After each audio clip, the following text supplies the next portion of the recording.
Mari kita membaca bersama-sama Yohanes 1 ayat 14. Firman itu telah menjadi manusia dan diam di antara kita. Dan kita telah melihat kemuliaannya, yaitu kemuliaan yang diberikan kepadanya sebagai anak tunggal Bapa, penuh kasih karunia dan kebenaran. Mari kita buka surat 1 Yohanes. 1 Yohanes pasal 1, kita baca sampai ayat 10. Apa yang telah ada sejak semula, yang telah kami dengar, yang telah kami lihat dengan mata kami, yang telah kami saksikan dan yang telah kami raba dengan tangan kami tentang firman hidup, itulah yang kami tuliskan kepada kamu. Hidup itu telah dinyatakan dan kami telah melihatnya. Dan sekarang kami bersaksi dan memberitakan kepada kamu tentang hidup kekal yang ada bersama-sama dengan Bapa dan yang telah dinyatakan kepada kami. Apa yang telah kami lihat dan yang telah kami dengar itu kami beritakan kepada kamu juga, supaya kamu pun beroleh persekutuan dengan kami. Dan persekutuan kami adalah persekutuan dengan Bapa dan dengan anaknya Yesus Kristus. Dan semuanya ini kami tuliskan kepada kamu, supaya sukacita kami menjadi sempurna. Dan inilah berita yang telah kami dengar dari Dia, dan yang kami sampaikan kepada kamu. Allah adalah terang, dan di dalam Dia sama sekali tidak ada kegelapan.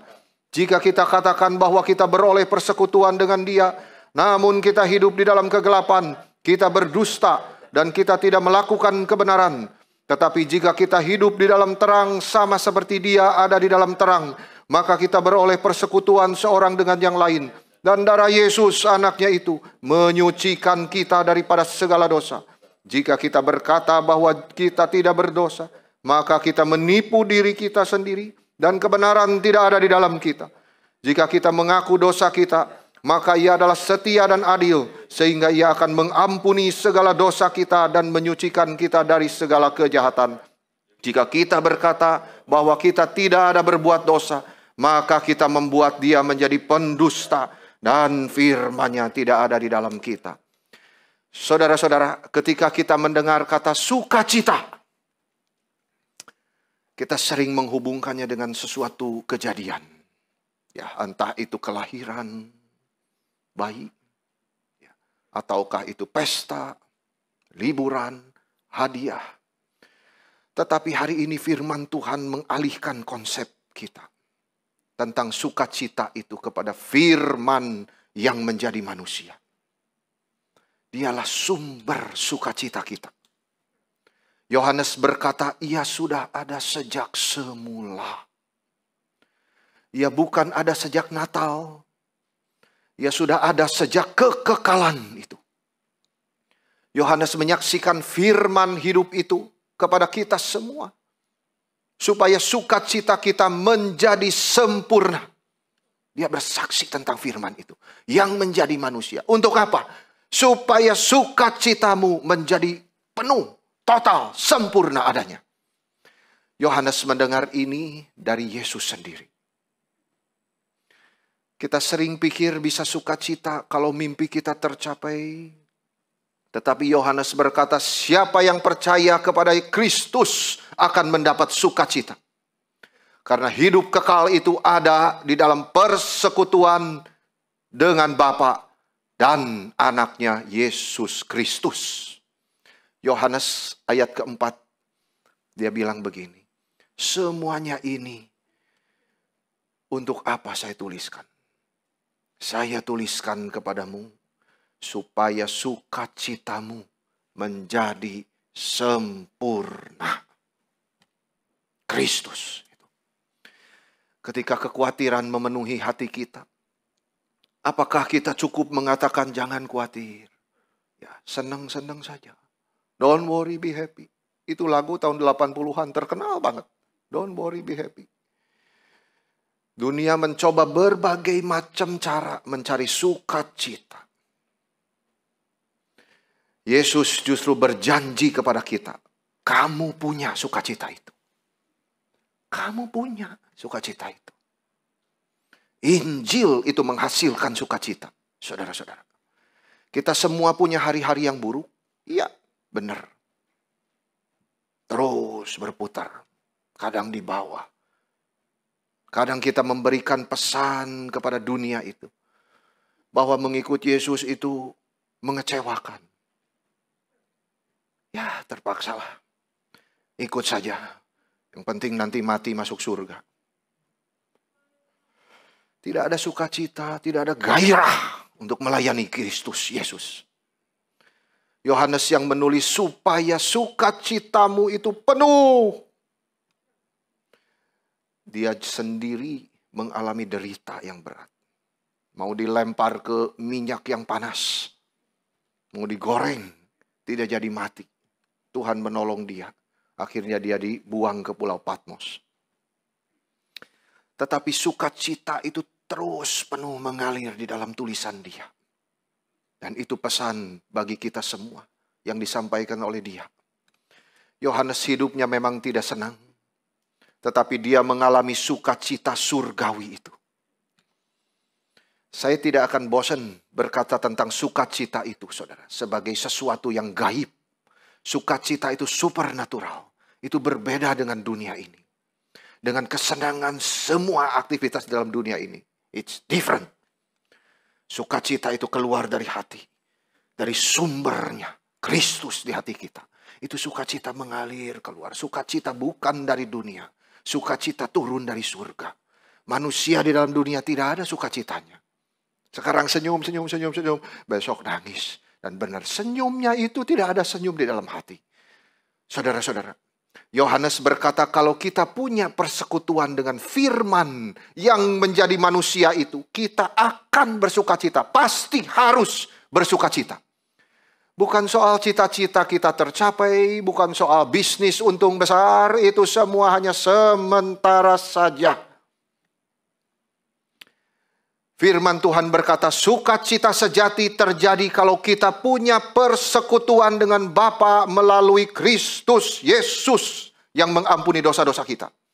Sukacita itu akan tinggal tetap di dalam hati meskipun keadaan sekeliling tidak baik. Tetapi kesenangan itu datang dan pergi dengan cepat seiring dengan keadaan sekeliling dan perasaan kita. Saudara mengetahuinya. Kita semua mengetahuinya. Yohanes berhati-hati untuk menyaksikan hidup dia kepada kita semua. Dia 3,5 tahun bersama dengan firman itu yang telah menjadi manusia. Dia menuliskan suratnya ini semua. Apa yang ada sejak dulu itu. Dia bukan lahir hari Natal. Yohanes kasih tahu dia ada sejak pertama kali. Sejak semula itu. Firman hidup itu. Sudah ada bersama dengan Bapa. Artinya ia bukan ciptaan seperti malaikat. Ia sudah ada sebelum sejarah dimulai. Di dalam Injilnya Yohanes beritahu kita dengan panjang lebar. Pada mulanya ada firman bersama-sama dengan Allah. Dan firman itu adalah Allah sendiri. Saudara-saudara, maka kita mengerti Yesus bukan baru berada saat ia dilahirkan di Bethlehem. Nah, itu pikiran yang harus dikembalikan kepada kitab suci. Dia ada sejak semula itu. Pikiran kita selalu dibawa ke situ.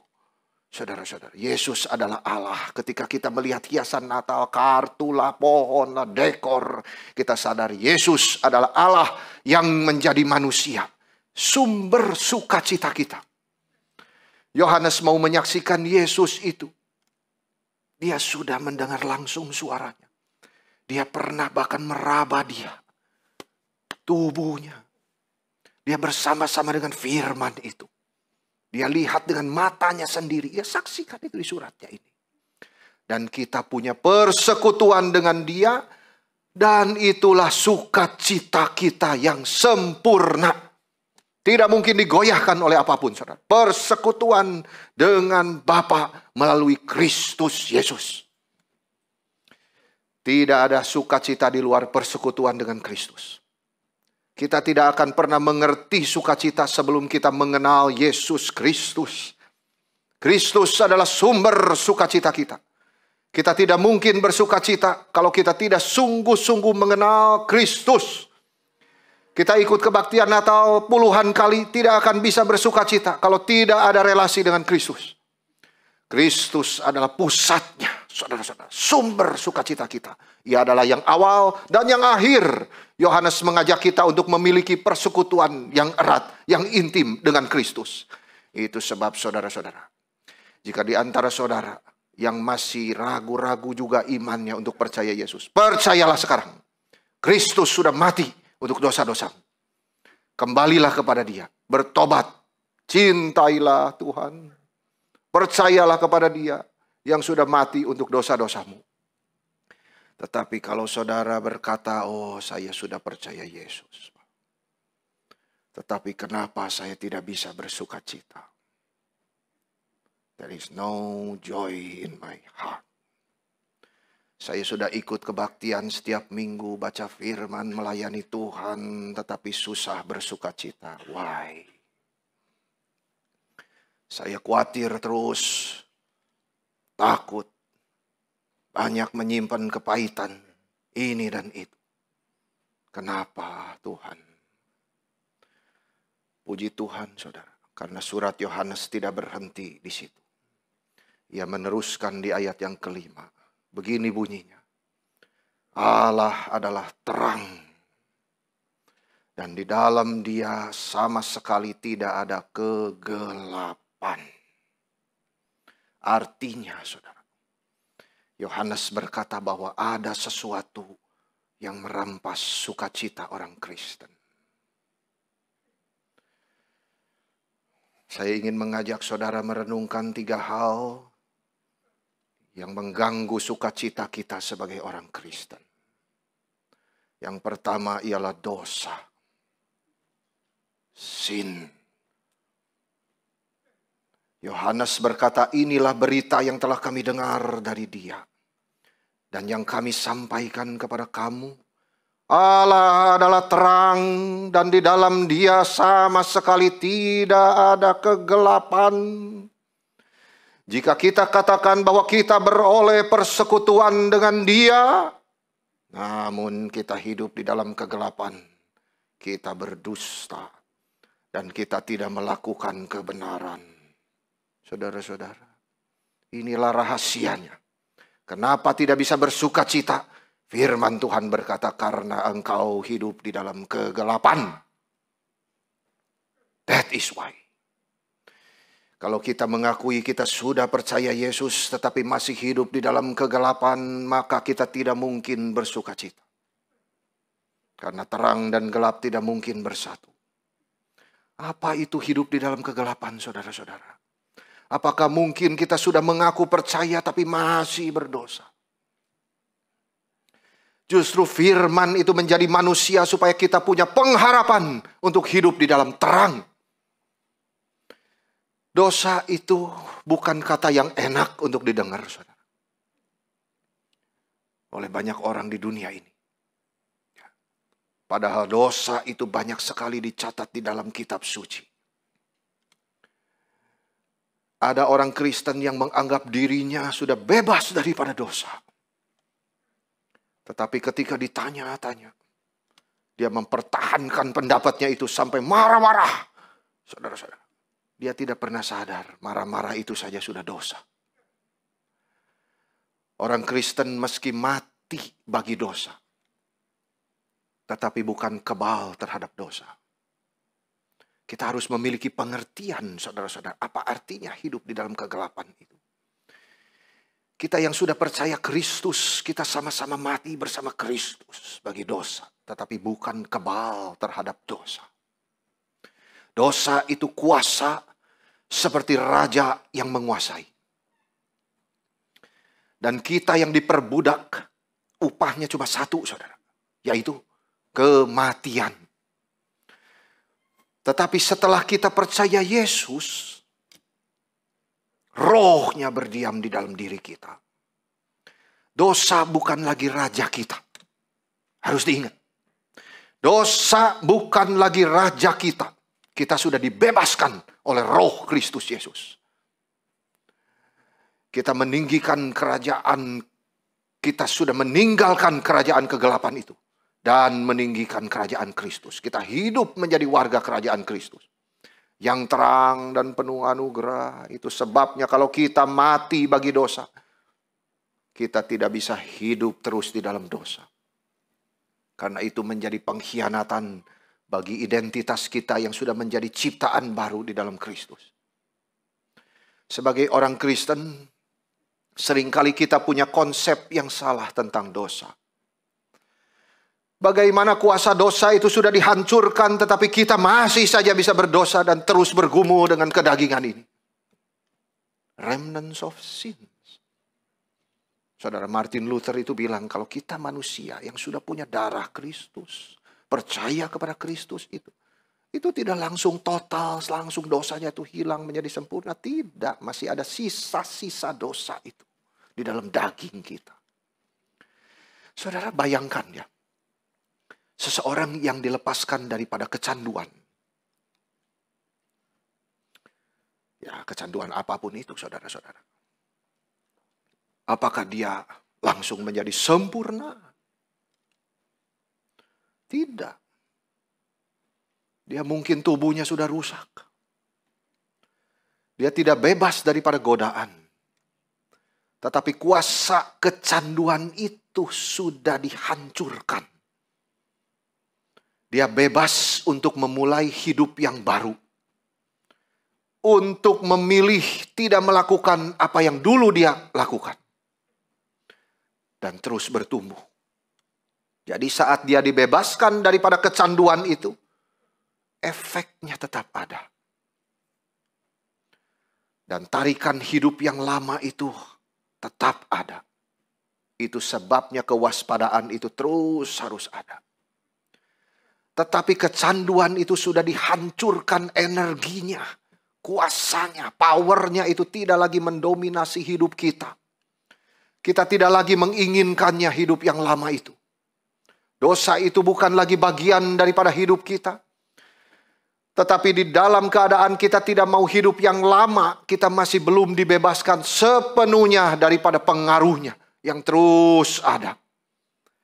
Kita sedang di dalam proses pengudusan, tetapi belum dimuliakan.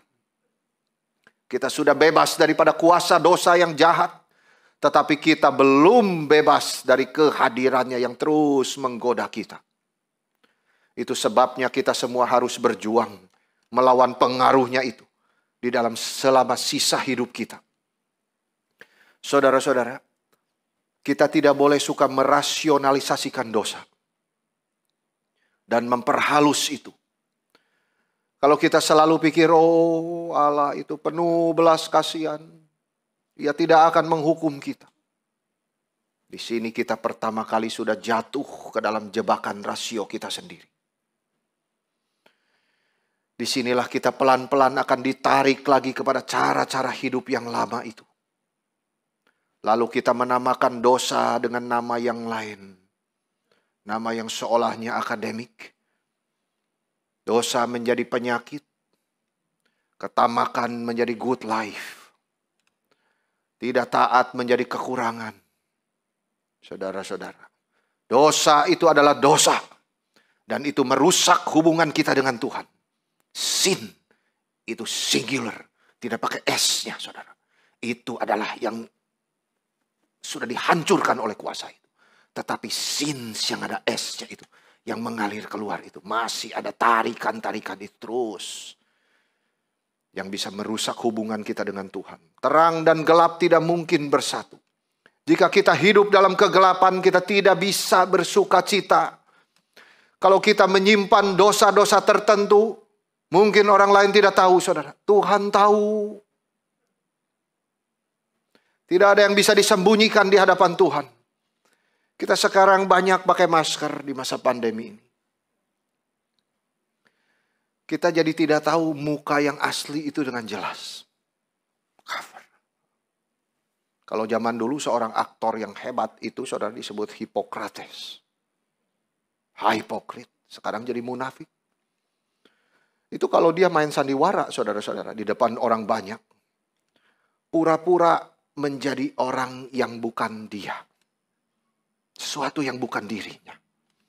Kalau saudara nonton film, makin bagus aktor main, makin hebat tepuk tangannya. Saudara-saudara.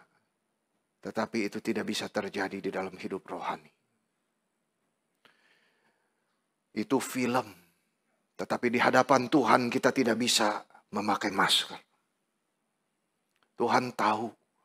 Dan itu dosa mengganggu persekutuan kita dengan Dia. Saudara-saudara. Memang status kita sebagai anak tetap anak. Seperti saudara tahu ada anak yang tidak taat. Kita tidak langsung usir dia. Tidak anggap anak lagi. Tidak. Sama Tuhan juga begitu. Status kita tetap anak.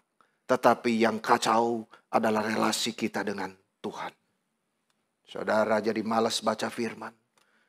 Saudara jadi malas ke gereja. Saudara jadi malas untuk melayani Tuhan. Semua karena rusaknya relasi itu. Lalu kekhawatiran terus bertambah-tambah di dalam hidup. Itu cuma satu sumbernya, saudara. Your relation with God. Relasi saudara sama Tuhan harus diperbaiki. Dosa itu harus diakui. Karena itu yang menghalangi sukacitamu. Itu sebabnya Yohanes berkata di dalam suratnya tadi. Kalau kita mengaku dosa kita, maka Ia adalah setia dan adil. Ia akan mengampuni dosa kita. Kenapa harus takut mengakui? Tidak mungkin ada sukacita tanpa pengampunan. Tidak ada, saudara. Sukacita itu didapat karena pengampunan. Ketika kita sudah berbuat dosa, kita punya dua pilihan. Yang pertama, kita dapat memilih untuk terus menutupi dosa kita.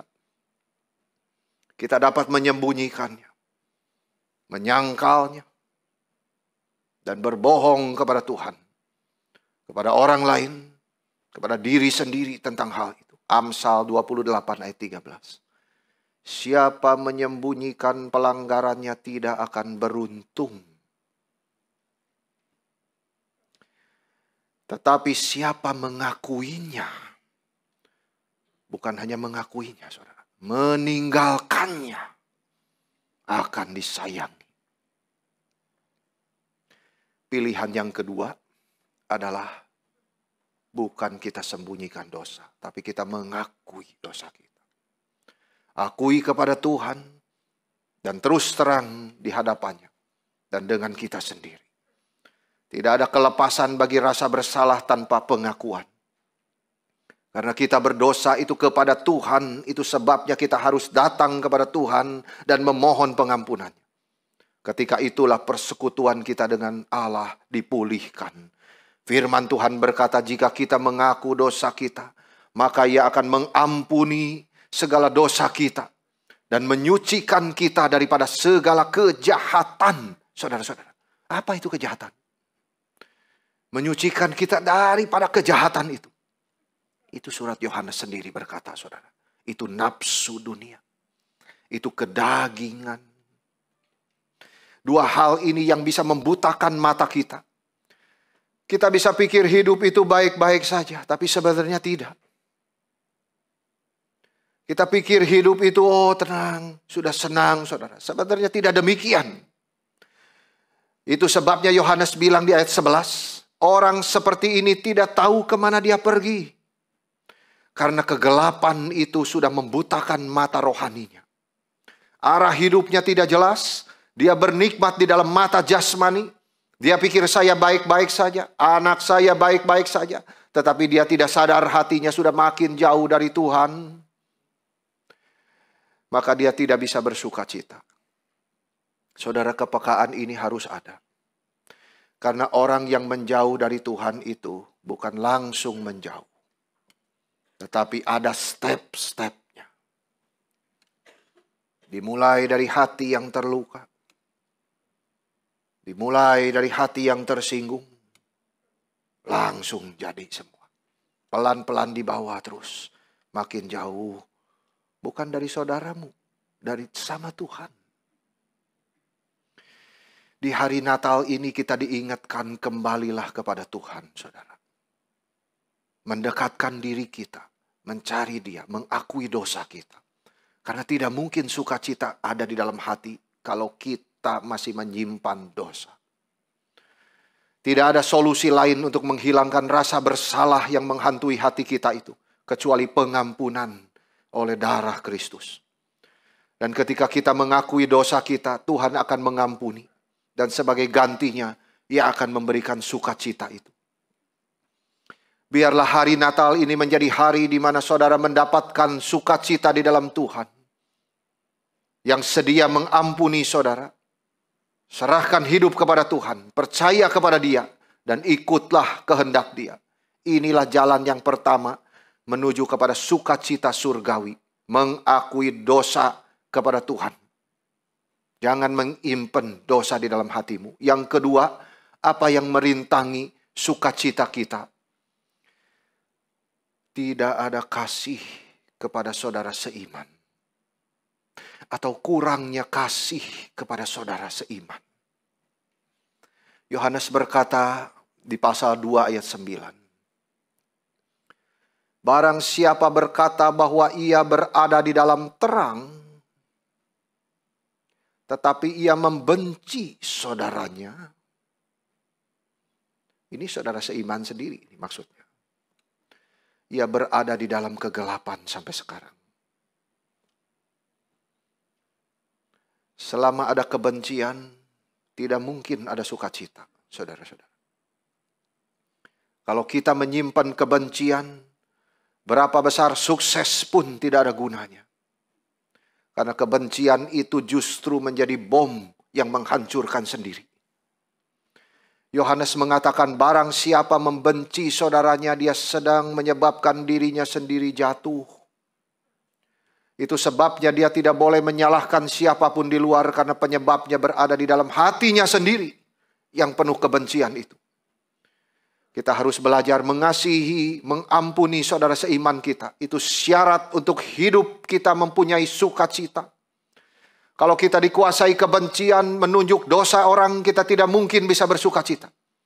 Yohanes berkata kita masih hidup di dalam kegelapan itu. Saudara, kegelapan itu membutakan mata rohani kita. Orang yang hidupnya di dalam kegelapan rohani, dia akan kehilangan arah hidupnya. Dan tujuan hidupnya menjadi kabur. Ia mulai merasa nyaman berada di dalam kegelapan. Ia tidak bisa bersukacita. Apakah saudara pernah disalah mengerti? Terluka oleh perkataan orang lain, dikecewakan, dimanfaatkan, bergumul untuk menyelesaikan konflik yang tidak habis-habis. Ini semua salah satu contoh kecil saja di antara relasi antar manusia. Dan kita dipanggil untuk mengasihi. Yohanes mengajar kita bahwa Kristus itu yang telah menyerahkan nyawanya bagi kita. Maka kita pun wajib menyerahkan nyawa untuk saudara-saudara kita. Apa artinya saudara? Kristus itu harus mati di kayu salib. Baru kita mengerti apa itu kasih. Berarti saudara-saudara, kita yang sudah menerima kasih itu harus bisa mengasihi saudara kita. Meskipun dia tidak baik kepada kita. Itu sebabnya saudara, kenapa kita harus membenci saudara sendiri yang Kristus sudah mati untuk dia. Itu tidak boleh terjadi. Kristus pun sudah mati untuk dia. Kita harus bisa mengasihi dia. Jadilah orang yang mengasihi di ayat ke-10. Karena barang siapa mengasihi, ia tetap berada di dalam terang. Dan di dalam dia tidak ada penyesatan. Artinya sebagai terang kita harus mengasihi. Kita menjadi anak-anak Tuhan tidak bisa hidup di tengah-tengah antara terang dan gelap. Tidak mungkin, saudara-saudara. Kalau di dalam terang maka tidak ada kegelapan. Tidak bisa di antara terang dan gelap, ini tidak jelas, fokusnya kabur. Kita mau Yesus, dunia juga mau. Yohanes menulis di dalam 1 Yohanes 4 ayat 7-8 begini bunyinya. Saudara-saudaraku yang kekasih, marilah kita saling mengasihi. Sebab kasih itu berasal dari Allah. Dan setiap orang yang mengasihi lahir dari Allah dan mengenal Allah. Barang siapa tidak mengasihi, ia tidak mengenal Allah. Waduh, itu menjadi sesuatu ujian loh. Saudara peka tidak terhadap suara Tuhan? Saudara peka tidak terhadap firman Tuhan? Setiap orang yang mengasihi lahir dari Allah dan mengenal Allah. Barang siapa tidak mengasihi, ia tidak mengenal Allah. Sebab Allah adalah kasih. Di hari Natal ini saudara ingat kembali cinta kasih Kristus. Apakah kita yakin kalau mati masuk surga? Coba saudara tanya dirimu sendiri. Apakah saya yakin kalau saya mati sekarang, saya akan diterima di dalam kerajaan surga?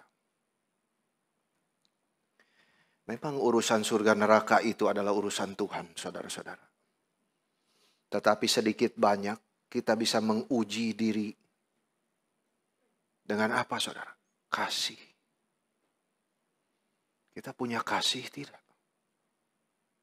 Itu tandanya warga surga. Tidak ada tanda yang lain karena Yesus Kristus itu mati di atas kayu salib. Itu mengasihi kita. Adakah kita mengasihi saudara seiman? Adakah saudara masih menyimpan dendam, kebencian kepada saudara seiman? Ampuni dia. Cintailah dia. Seperti Kristus sudah mengampuni saudara. Karena kasih itu dari Allah. Siapa yang tidak mengasihi, ia tidak kenal Allah. Saudara tahu orang yang tidak kenal Allah pasti binasa. Orang Kristen tidak boleh membenci. Itu tanda kita orang tidak percaya kepada Allah yang adalah kasih. Yang sudah mengasihi kita, memberi hidupnya kepada kita. Apakah saudara masih belum bisa mengampuni saudara seiman? Minta Tuhan kekuatan. Kalau masih ada kebencian, permusuhan, fitnah, kita masih hidup dalam kegelapan sampai hari ini. Saudara, di dalam surat Yakobus pasal 4 ayat 1. Bunyinya begini. Dari mana datangnya sengketa dan pertengkaran di antara kamu? Bukankah datangnya dari hawa nafsumu yang saling berjuang di dalam tubuhmu? Kamu ingin sesuatu tetapi tidak memperolehnya, lalu kamu iri, tapi kamu tidak mencapai juga tujuanmu, lalu kamu bertengkar. Kamu tidak juga memperoleh apa-apa karena kamu tidak berdoa. Oh, kita berdoa, kamu salah berdoa katanya. Juga kamu minta adalah untuk memuaskan hawa nafsumu. Semuanya salah, saudara-saudara. Tidakkah kamu tahu persahabatan dengan dunia adalah permusuhan dengan Allah? Saudara-saudara, ini menuju kepada poin yang terakhir. Yang mengganggu sukacita kita adalah persahabatan kita dengan dunia. Yang pertama, dosa yang masih disimpan di dalam hati. Yang kedua adalah tidak ada cinta kepada saudara seiman. Yang ketiga adalah kita masih mencintai dunia ini. Yohanes di pasal 2 ayat 15 berkata begini. Janganlah kamu mengasihi dunia dan apa yang ada di dalamnya. Jikalau orang mengasihi dunia, maka kasih akan Bapa tidak ada di dalam orang itu. Saudara, yang pertama adalah hubungan kita dengan Tuhan harus beres, baru bisa sukacita. Yang kedua, hubungan kita dengan saudara seiman harus beres, baru bisa bersukacita. Yang terakhir, ini keadaan hati kita. Untuk tidak bergeser dari mengasihi Allah kepada mengasihi dunia. Waktu Yohanes menulis surat ini, saudara, masyarakat kafir itu di zaman dia sudah begitu rusaknya. Nah, bagaimana gereja itu harus bertahan terhadap pengaruh-pengaruh yang buruk. Dan ada orang-orang itu yang sudah terseret oleh dunia. Mereka mengasihi dunia. Paulus di dalam suratnya kepada Timotius, Demas sudah meninggalkan aku. Berarti tadinya dia percaya. Kenapa sekarang dia sudah meninggalkan gereja? Paulus bilang ia sudah mencintai dunia. Saudara-saudara, kita harus hati-hati terhadap hal ini. Kita harus senantiasa menjaga komitmen kita kepada Tuhan. Dunia menawarkan kalau tidak penganiayaan tidak berhasil, mengganggu iman kita, maka dunia akan mencoba dengan metode yang lain, yaitu kemakmuran, kenyamanan hidup, posisi, kenikmatan daging, nafsu mata, kesombongan, apapun itu saudara, yang kita bisa nikmati. Oh, Demas sudah meninggalkan gereja karena ia sudah mencintai dunia. Yohanes berkata, jangan kamu mengasihi dunia. Mengasihi dunia. Saya mengajak kita melihat dua kata yang penting ini tentang mengasihi dan dunia. Apa mengasihi, saudara? Yohanes berkata, Allah mengasihi dunia ini. Banyak di dalam kitab suci kata mengasihi, saudara-saudara. Termasuk Allah mengasihi dunia ini. Kenapa kita jangan mengasihi dunia ini? Allah mengasihi dunia ini, maka ia memberikan anaknya yang tunggal itu. Tetapi kita harus mengerti satu hal, saudara-saudara. Di dalam Allah yang mengasihi dunia, dan ia yang memberikan anaknya yang tunggal itu, inilah prinsip kasih di dalam kitab suci. Bahwa ketika kita mengasihi, kita memberi. Ketika kita mencintai, kita berkorban. Kalau kita mengasihi sesuatu, pasti ada komitmen untuk berkorban. Kita suka makan seafood, jauh-jauh pergi. Cari. Korbankan waktu. Seperti kita mencintai hobi kita. Sama. Anak kita. Maka waktu dan uang kita akan pergi ke situ. Sama juga kalau kita mengasihi gaya hidup dunia. Maka komitmen kita pergi ke situ. Waktu kita pergi ke situ. Uang kita pergi ke situ. Nilai-nilainya kita adopsi. Meskipun harus korban waktu, tenaga, gak apa-apa. Jikalau perhatian kita tertuju kepada dunia dan nafsunya, maka kita akan komitmen dan rela berkorban seberapa besarnya pun itu. Maka kalau begini, boleh dibilang kesetiaan kita yang mula-mula kepada Tuhan sudah mulai pudar. Karena Tuhan berkata, kamu tidak bisa mencintai aku dan mamon bersamaan. Tidak ada itu, saudara. Kita mencari uang justru untuk mencintai Tuhan. Fokusnya harus kepada Tuhan Yesus. Apa artinya dunia, saudara? Yohanes banyak memakai kata dunia di dalam suratnya. Dan konteks ini dunia artinya semua yang melawan Kristus dan pekerjaannya di bumi ini. Dan ini pasti dunia punya kaitan erat dengan setan. Yohanes berkata, jangan mengasihi dunia ini. Ini adalah dosa. Dengan membiarkan nafsu, ambisi, kelakuan kita ikut gaya hidup dunia. Kita menjadi duniawi sekali. Apa yang paling banyak menyita waktu kita? Saudara, kita harus bertanya kepada diri.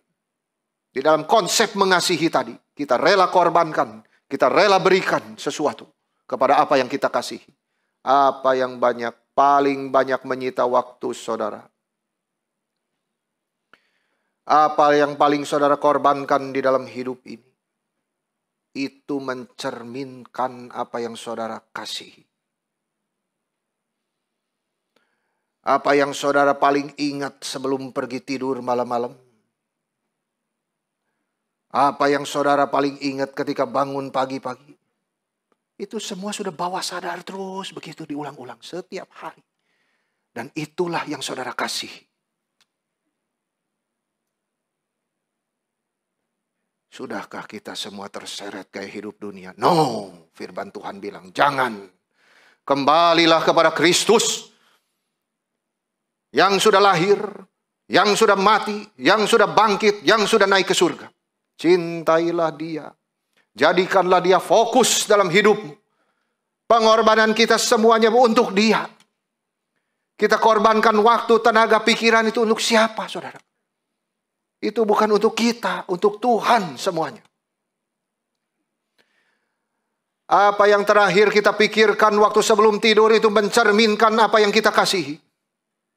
Apa yang kita pikirkan waktu bangun tidur itu ukuran cinta kita kepada Tuhan atau kepada dunia. Waktu kita dipakai apa, saudara-saudara? Uang kita kemana? Saudara mengetahuinya sendiri. Dan Tuhan juga mengetahui apa yang saudara cintai dalam hidup saudara. Tuhan atau dunia.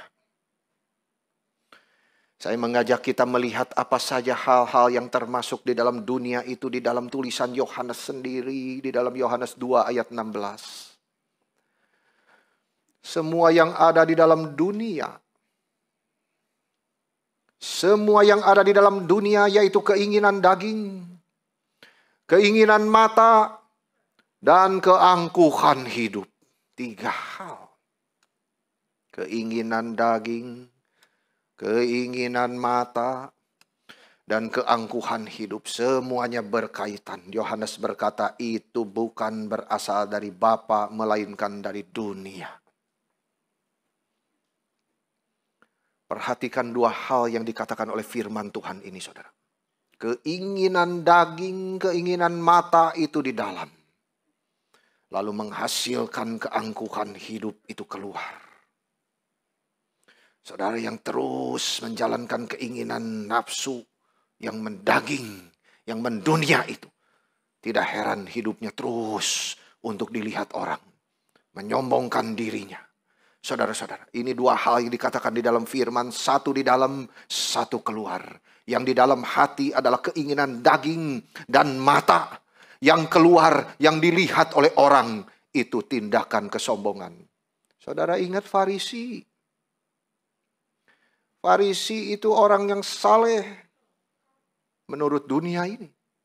Mereka menjalankan puasa, perpuluhan, doanya luar biasa, saudara-saudara semuanya. Tetapi Tuhan berkata apa? Semua untuk dilihat orang.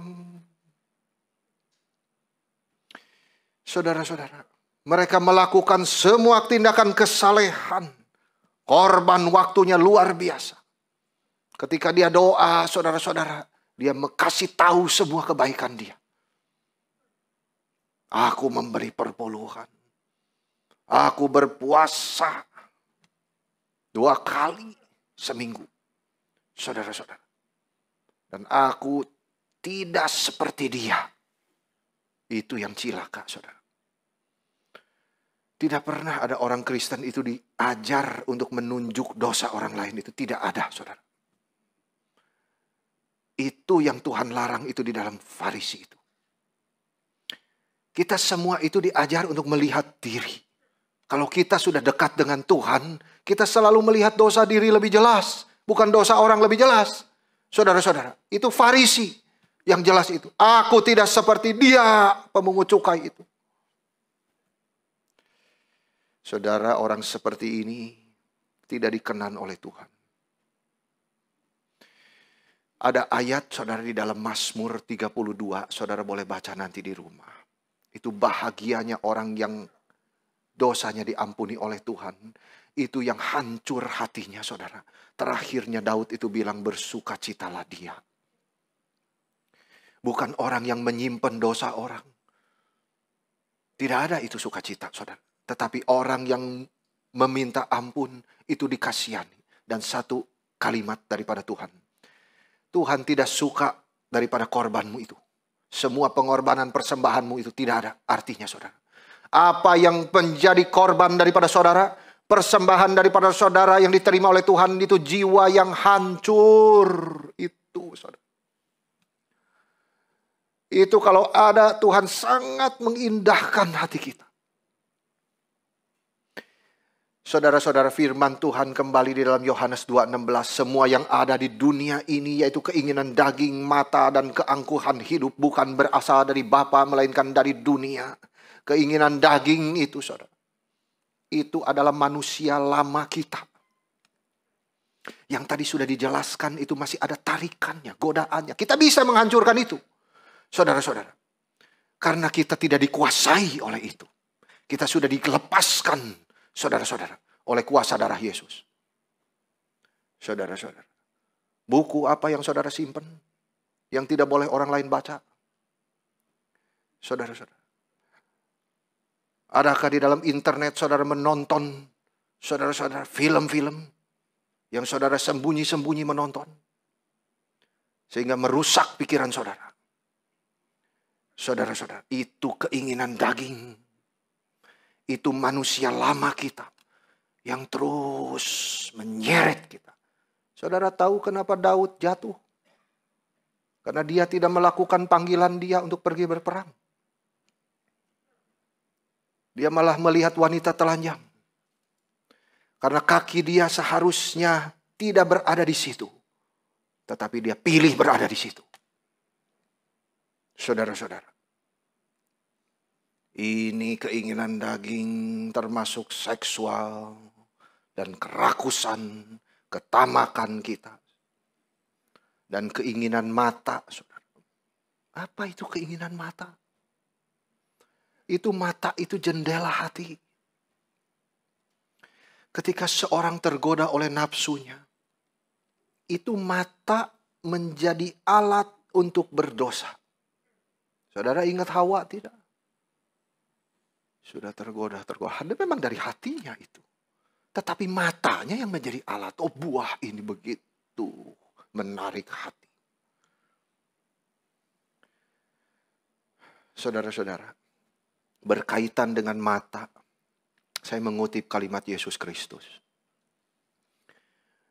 Di dalam Markus 9 ayat 47. Jika matamu menyesatkan engkau, cungkilah. Karena lebih baik engkau masuk ke dalam kerajaan Allah dengan bermata satu daripada dengan bermata dua dicampakkan ke dalam neraka. Ini yang ngomong ini, yang kita rayakan kelahirannya hari ini. Saudara-saudara, Kristus itu, terang itu. Tidak ada sedikit pun dosa kegelapan di dalam dia. Dan dia mengatakan kepada kita, jika matamu menyesatkan engkau, cungkilah. Karena lebih baik engkau masuk ke dalam kerajaan Allah dengan bermata satu daripada bermata dua dicampakkan ke dalam neraka. Apa artinya ini, saudara? Bukan sekarang pulang ke rumah dicungkil matanya dikeluarin. No. Saudara-saudara, Yesus memerintahkan kita untuk hidup suci. Karena ini berkaitan dengan tangan kita, dengan kaki kita, dan mata kita. Membuang semua praktek yang membahayakan di dalam hidup kita. Saya seringkali saudara-saudara kalau ingat perkataan Tuhan ini. Saya ingat seseorang yang bernama Fanny Crosby. Saudara tahu lagunya Fanny Crosby ya. Dia tulis teks lagu ribuan saudara. Katanya 8.000. Itu luar biasa loh. Saudara-saudara. Fanny Crosby itu hidup dilahirkan 1820. 19 ya saudara-saudara. Jadi dia tulis lagu itu 8.000 biji. Dia bukan tulis melodinya. Dia tulis itu teksnya. Karena dari hati dia memancar terus sukacita, kedamaian, pengorbanan, kasih Kristus kepada dia. Dia bukan hanya tulis saudara-saudara. Panggil pemain piano. Coba tolong mainkan untuk saya melodi ini. Dia dengar. Cocok tidak melodi dengan teksnya? Sudah cocok? Iya, silakan. Jadikan itu musik. Blessed Assurance. Ya, dan yang lain sebagainya. Dia bukan hanya menulis teks lagu, saudara. Dia pergi menolong orang-orang miskin dan menjadi misionaris. Umur 3 matanya buta. Saudara-saudara. Saya rasa orang yang buta dari lahir itu akan tidak sesengsara orang yang sudah bisa melihat lalu dia buta. Fanny Crosby tidak dilahirkan buta. Dia bisa melihat, saudara. Tetapi karena dia sakit keras, dokter kasih dia obat terlalu keras. Sehingga matanya makin hari makin rabun. Coba saudara bayangkan. Ya. Saudara keluar dari ruangan ini tidak bisa lihat lagi. Pelan-pelan besok makin kabur, matanya makin kabur. Dan tidak bisa melihat lagi. Hatinya itu bagaimana tersendirinya, saudara. Ini Fanny. Umur 8 dia tulis puisi pertama kalinya. Tuhan terus menuntun dia. Coba saudara lihat. Setiap kali selesai tulis satu teks, dia berdoa begini. Tuhan, tolonglah teks ini boleh menyentuh hati banyak orang. Untuk percaya kepada Yesus. Hidupnya itu bukan kepada dunia. Semua mengarah kepada dia. Sesudah tua dia diwawancara begini, saudara. Ada orang datang wawancara karena dia sudah terkenal sekali. Fanny, kalau kamu mau mengulang hidupmu, maukah kamu matanya sembuh? Dia bilang yang sangat menggetarkan hati saya. Dia bilang tidak. Saya memilih seperti ini. Karena apa, saudara? Dia jawab begini. Karena kalau saya ada mata, saya akan diganggu oleh kecantikan wajah saya. Saya akan sering melihat kaca daripada melihat wajah Tuhan. Jadi kerohanian saya akan terganggu dan tidak bisa menulis. Lebih baik saya di dalam keadaan seperti ini. Tetapi nanti sampai di surga saya akan bergembira sekali. Karena yang pertama kali yang saya lihat adalah Kristus penebus saya. Waduh. Ini saya selalu ingat saudara-saudara. Kalau kita semua masih diberi mata sama Tuhan. Ya saudara-saudara. Pakailah mata itu baik-baik. Jangan melihat hal yang hampa. Karena di dalam Mazmur itu ada tulisannya, Tuhan tolong aku. Lalukanlah mataku daripada melihat hal yang hampa di dalam dunia ini. Banyak hal yang hampa saudara di dalam dunia. Yang gak perlu kita lihat. Gitu loh. Mata kita itu melihat siapa? Itu mata kita harus melihat yang Fanny lihat itu. Saya tidak mau mata jasmani saya dibuka lagi. Biar mata rohani saya melihat Kristus penebus saya. Umur 94 tahun saudara dia meninggal dunia. Gereja-gereja banyak memperingati dia. Kematiannya itu. Dia hanya minta satu batu nisan kecil di makam dia, tulisannya begini. Fanny, dia seorang yang telah mengerjakan apa yang dia sanggup di dalam anugerah Tuhan. Artinya saudara-saudara, meskipun buta, dia tidak marah-marah kepada Tuhan. Dia tidak mengabaikan anugerah dari Tuhan. Tidak. Tapi dia pakai waktunya itu sebaik-baiknya. Untuk menulis lagu untuk Tuhan. Menolong orang miskin. Apa saja dia merasa dibebankan oleh Tuhan. Dia kerjakan. Kita yang punya mata, saudara-saudara, harus minta yang sama dengan Fanny. Ya, kita tidak diberi bakat seperti dia. Tulis 8.000. Tidak apa-apa.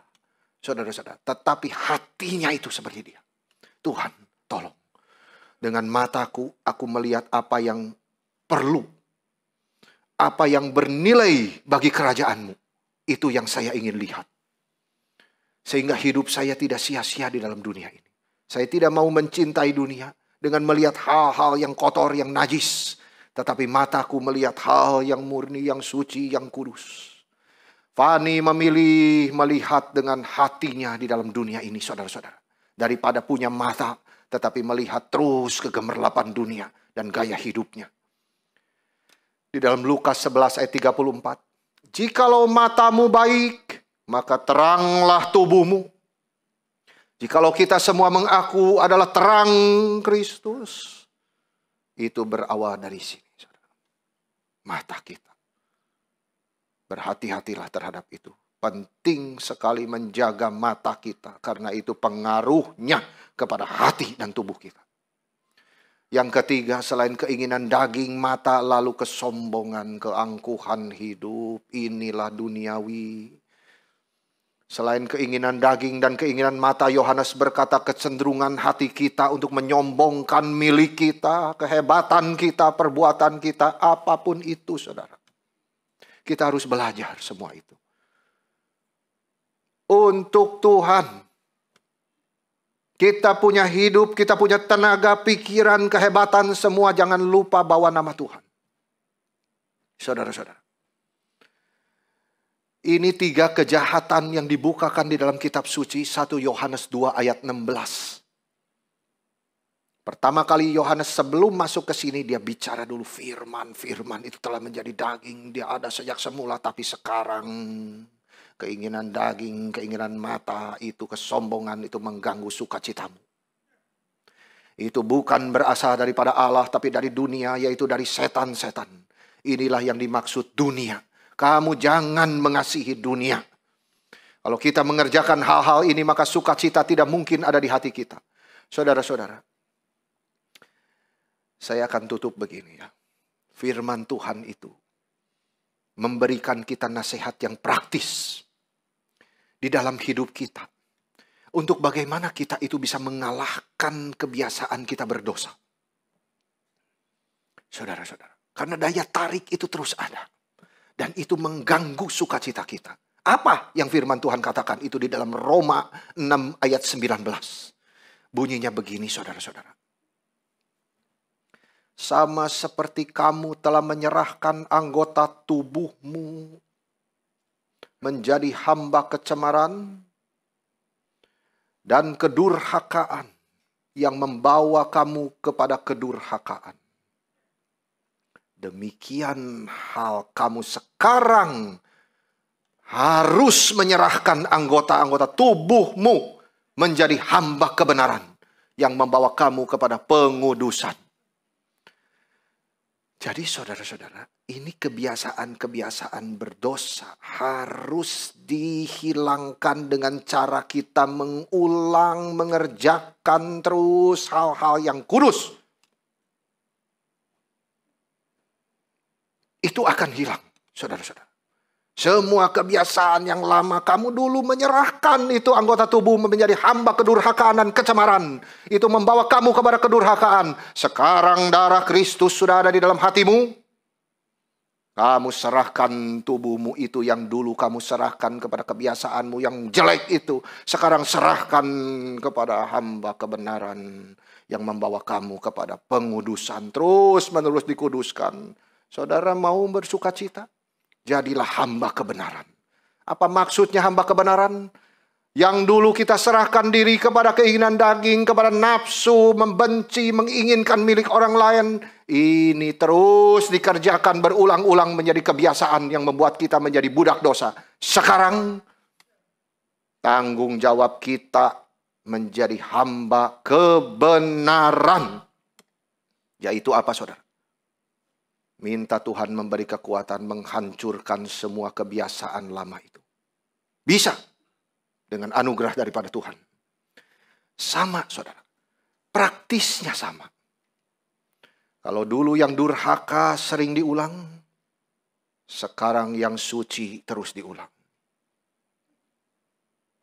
Kita melatih diri. Mendisiplin diri. Untuk mengembangkan kebiasaan berpikir. Dengan pikiran yang benar, yang kudus, yang murni. Itu bisa. Dengan mengembangkan pembacaan kitab suci. Dan berdoa. Saudara-saudara. Aspek pengulangan itu penting sekali di dalam hidup Kristen. Karena Tuhan berkata di dalam perjanjian lama. Saudara masih ingat Musa? Itu suruh mengulang terus kepada keturunan dia, kepada anak-anak dia. Ulang perintah Tuhan, jangan bosan-bosan. Firman Tuhan dari dulu awalnya pada mulanya diakhiri dengan amin. Saudara mau baca beribuan kali tetap begitu, saudara. Jadi ulang-ulang terus. Gitu. Pengulangan itu penting sekali, saudara. Ya, saya tidak bicara musik di sini ya, saudara-saudara. Orang berlatih musik itu harus ada pengulangan. Setiap kali pengulangan itu menuju kesempurnaan. Karena dia tahu yang diulang itu apa. Saudara, kenapa dia harus diulang? Karena dia salah di bagian itu, ulang bagian itu terus salah. Jika saudara berdosa di bagian ini, ulang terus bagian itu. Baca firman. Saudara-saudara, kerjakan yang kudus. Sehingga pikiran yang salah itu terus dihancurkan, lalu dibangun yang baru oleh firman itu. Caranya apa? Ulang katakan, ikat di pergelangan tanganmu, di dahimu. Itu artinya terus tempel firman itu, saudara. Sampai menjadi bangunan dan kebenaran itu bertumbuh. Saudara-saudara, mulut kita berkata benar, jujur, adil, mulia, itulah saudara, bangunan daripada firman itu. Mau baca firman, saudara-saudara, prakteknya begitu. Orang Kristen semuanya ada, saudara, keinginan itu. Aduh, saya mau baca firman. Tiba-tiba urusan datang. Lalu kita bikin pengecualian. Oh ya sudahlah, hari ini sibuk saya tidak bisa baca. Salah, saudara. Pengulangan itu ada disiplin. Dan disiplin itu harus dijaga dengan ketat. Karena itu persoalan dengan jiwa kita. Saudara-saudara. Hari ini tidak apa-apa. Nanti kan bisa. Nantinya seringkali tidak datang-datang lagi, saudara. Saudara-saudara, buku ini akan menjauhkan saudara dari dosa. Betul tidak? Tetapi dosa justru juga menjauhkan saudara dari buku ini. Saudara harus berhati-hati. Harus disiplin. Tetapkan waktu. Kapan saudara bersaat teduh. Kapan saudara berdoa kepada Tuhan. Saudara-saudara.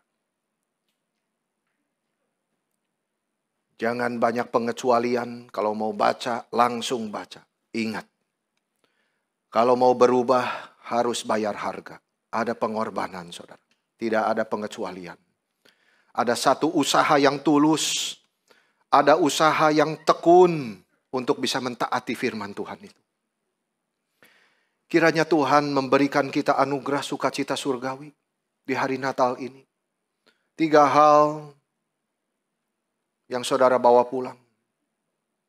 Berawal daripada menyadari dan meninggalkan dosa. Lalu belajar untuk mengasihi saudara seiman. Dan membenci gaya hidup dunia ini. Itulah yang menyenangkan hati Tuhan. Itulah hidup yang meninggikan Kristus. Sampai di sini kiranya Tuhan menolong kita.